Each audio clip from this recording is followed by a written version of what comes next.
Hello everyone, my name is Chelsea and welcome back to my channel. For today's video, I have my November wrap-up.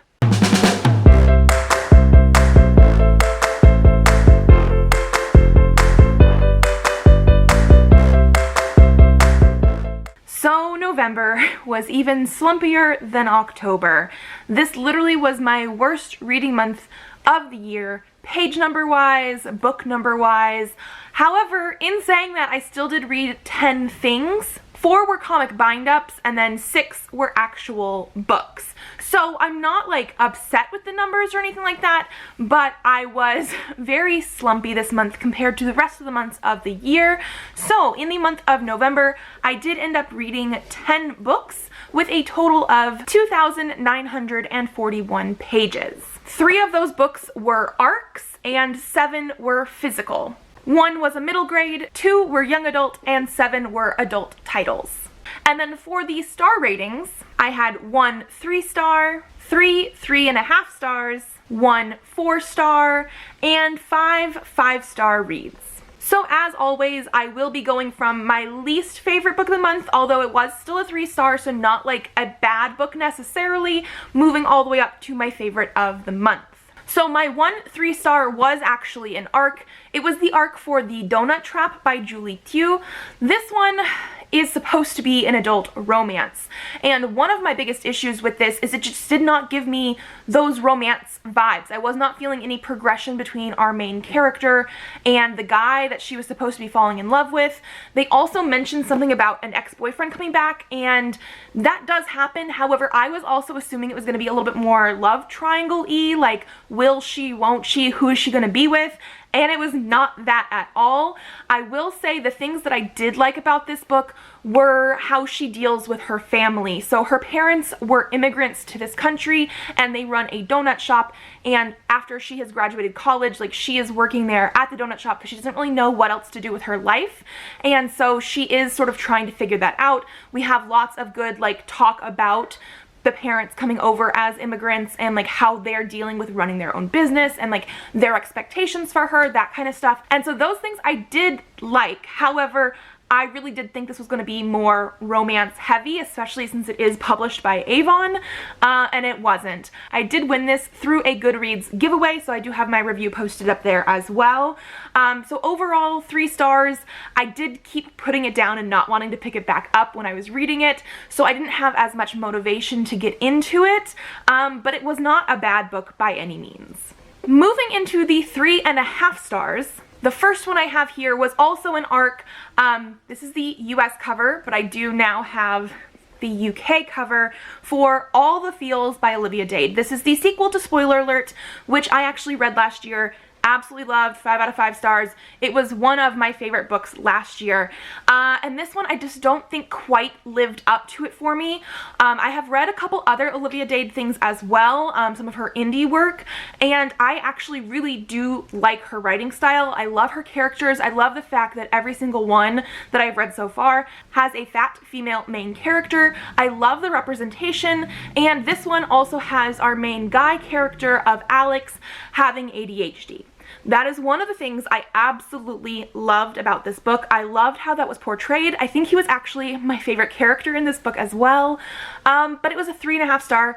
I was slumpy this month. That could have affected it a little bit because I just still didn't really want to keep picking this up necessarily. This was also one of those ones where I assumed, because it was a companion novel to Spoiler Alert, we were going to pick up where Spoiler Alert left off. That is how a lot of romance companion novels happen. It doesn't necessarily mean they have to happen that way, but that is what I'm accustomed to. You get one story in the first book with a couple characters, and then you get the next story, and it's usually after what happened to the first characters. Half of this book was set before Spoiler Alert and a little bit into the events of Spoiler Alert, and then the last half of this book was after the events of Spoiler Alert. So I was a little bit off timeline wise. I did not necessarily think we needed the beginning of the story. Like, we did get to see Lauren, who is our female main character, and Alex, who is our male main character, meeting and the setup for their like working relationship, that kind of thing. but I didn't really feel like it was necessary. I don't know. The second half I really did like a lot better than the first half.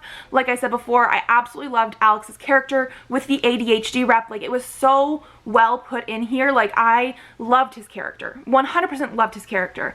But we also trade points of view in this story between Alex and Lauren, and for a romance where I usually gravitate more towards the female point of view in a male-female romance, I was not gravitating towards her point of view. I also felt like her point of view wasn't there as much as Alex's, and so Lauren as a character felt put on the back burner for me. She had some interesting things about her, but not enough, and so it was just one of those things where I was like, I wished this book was better. I wished it lived up to the hype of spoiler alert, but it didn't quite get there, but it is like a 3.5, because it's definitely not a full 3, because I'm more meh on those kind of books, whereas like I do want to own it on my shelves. I will probably reread it eventually to see if maybe if not being in a slump is going to help me, but yeah. The next 3.5 star, I actually did do a vlog this month of What's in a Name, the last one that I was planning on doing for books by authors with the last name of Zhao. And so the first one I'm going to talk about here, Blood Heir by Amelie Wen Zhao, I did talk about in quite a bit of depth in the vlog. I will leave it linked down below. But this is another 3.5 stars. So this is a like fantasy, magical sort of retelling of Anastasia. Our main character is Anastasia, and she has like a blood magic power, and in this country that she's living in, it is sort of fantasy-like. I don't actually think it's necessarily Russia. I have no idea for sure, but people that have these magical powers are sort of looked down upon, looked at as monstrous, and she has a very rare power, and at the start of this book, it looks like she is on the run because she was framed for her father's murder, and she's trying to get revenge and prove that like she did not do it.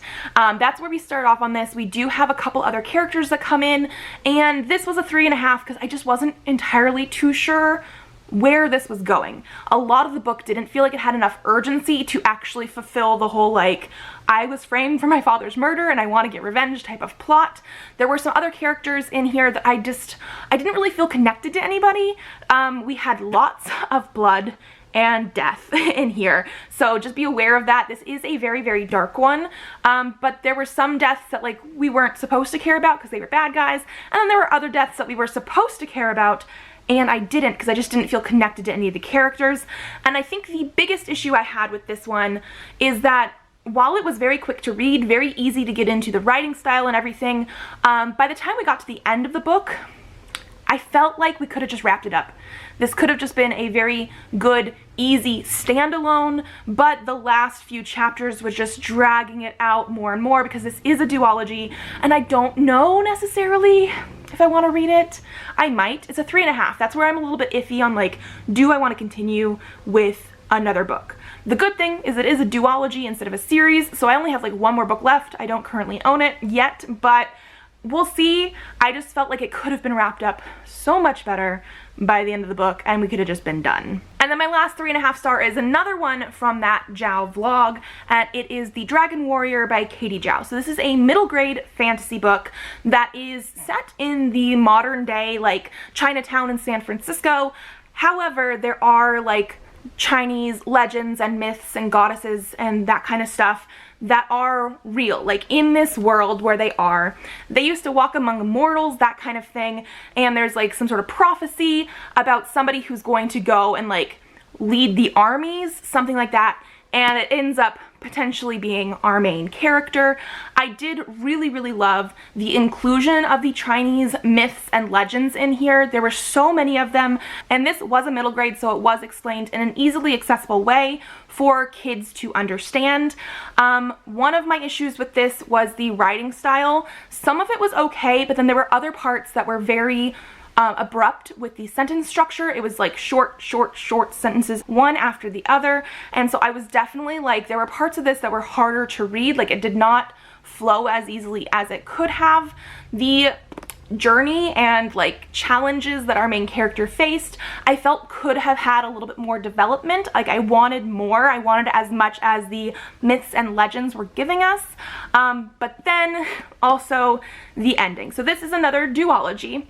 And not that this one could have been wrapped up very, very easily into one book and just been done. I don't think that is the case. However, we had a character who made some choices at the end that I was just like, I could not understand how we were making those choices. It felt like it came out of left field, and I just did not like those last few chapters that I read. I was just like, I got so frustrated with this book because of that. I do actually own the sequel to this one, which, because it is a duology, will be the finale as well. So I will read it eventually, probably next year sometime. But yeah, I really loved the mythology aspects, like so much, but the ending especially let me down quite a bit. Okay, then I have one 4-star read. However, it's part of a series with my other 5-star reads. So I'm going to talk about them all together currently, and that is going to be the first 4 volumes of Saga by Brian K. Vaughan and Fiona Staples.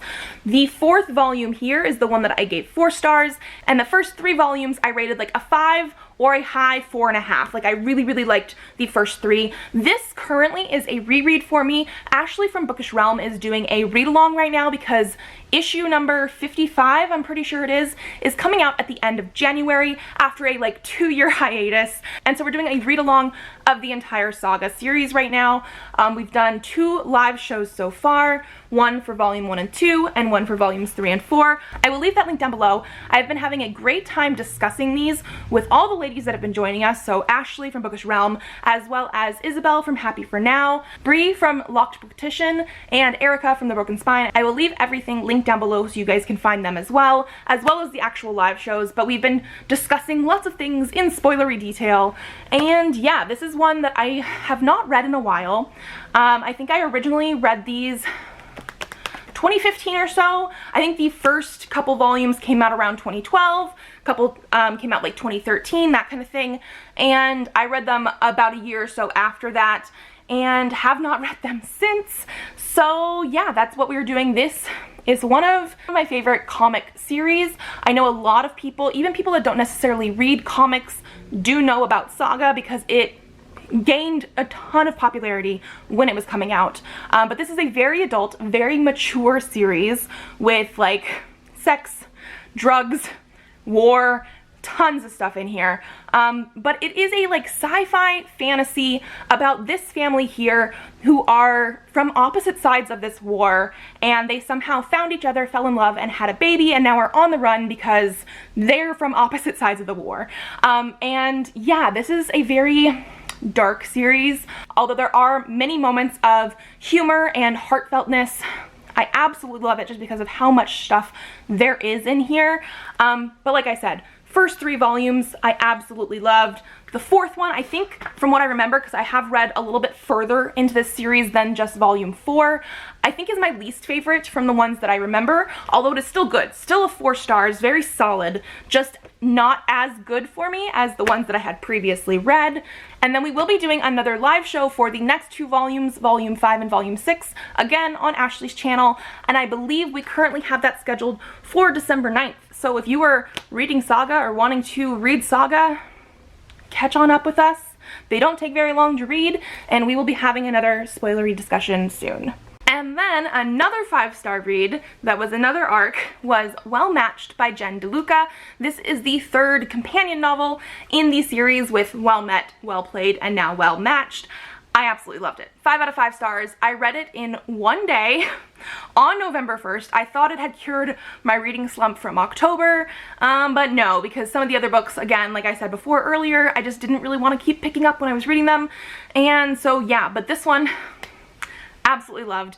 So this series is a romance series that is also set at like a Renaissance festival, and this book follows characters that we have seen in previous books. So this one follows April and Mitch, and I absolutely love this one. I know some people talk about the second book, Well Played, as not being as good as the first book in the series, Well Met. Like, Well Met was one of my favorites of the year last year, 5 out of 5 stars. I read Well Played earlier this year and I actually gave it 4.5 stars. It was still really good, but not quite as good as Well Met. This one, I think, lives up to the hype. Like, I absolutely love this. Mitch is one of those characters that, like, we see a little bit in the first 2 books because he goes to the Renaissance Fair and everything like that, but he's not, like, the star. He His characterization in this book, I absolutely fell in love with. Same thing with April. She's never really been in the Renaissance fair world, but she is Emily's sister from the first book. And again, just the way that they are going about this whole thing. I also love that April is a single mom. We don't see that a ton in romance books. I have read a couple of them, but not a ton. And I've absolutely been loving that dynamic recently. And yeah, this was just a really, really feel-good, very quick read. I say very quick. I read it in one day. I don't know if it was actually very, very quick or I just could not get my face out of the book, but I absolutely love the romance. So well done. Because this is a companion to the first two books, you don't necessarily have to read them in order. However, in these books that Jen DeLuca does, each of the previous couples does show up in the next book as like a later stage of their life. So because this is the third book, you could read it by yourself if you wanted, but you will get the previous two couples in the book doing more later stage in life type of stuff. And so those could be spoilers if you wanted to read them in order. And then the last book I have here, my favorite book of the month, is Iron Widow by chelsea.zhao. So this one I did also talk about in the vlog that I have linked down below, and I absolutely love this one. I think I read this in 2 days, mainly because it is like 400 pages.